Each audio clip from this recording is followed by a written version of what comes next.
For the discussion, I chose to talk about heated rivalry.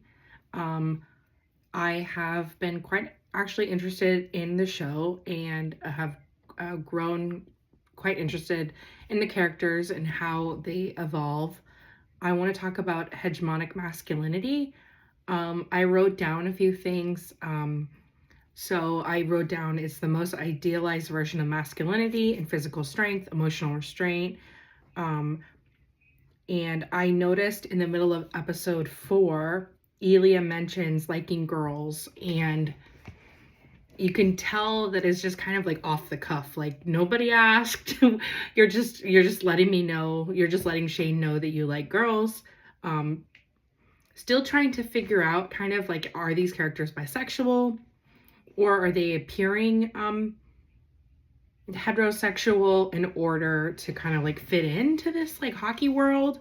It might be both. So Shane says he likes girls too. Elia talks about how girls are so pretty.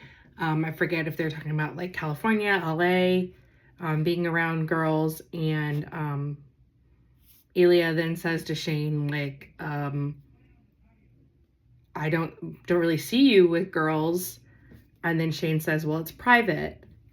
And then they become intimate, mostly initiated by Shane. And then later on, I don't know if after there are intimate that Shane decides like, I'm kind of uncomfortable. Like, why isn't our relationship serious? Why are you telling me that you like girls?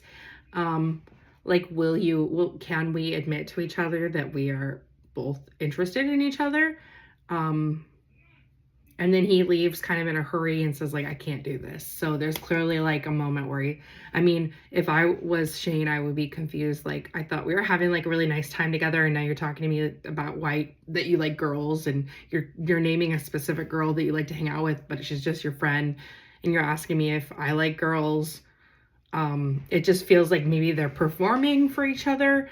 Or Elia in general maybe is performing this like kind of like restraint or power move of like this idealized version of masculinity where like men talk about liking women and like objectifying women, and eventually it gets to where Shane feels like he needs to find a girlfriend because he wants to be quote unquote like normal and like be like Elia and find like a significant other that's a female, because he feels like maybe this relationship isn't as serious as he thought. Oh, and it also takes me to MLM, or M/M commercial mainstream. When it comes to heated rivalry, I feel like it's very accessible. When you look at the book, it's easy to read. The show is easy to take in, easy to understand. There's a lot of familiar tropes, like rivals to lovers. It's a slow burn. A lot of people are describing this book as like this series and book as like a gateway to getting into like queer love stories. They're also talking about like these people are practically celebrities. So we're talking about like two very famous hockey players, and I guess it becomes more interesting when people are famous.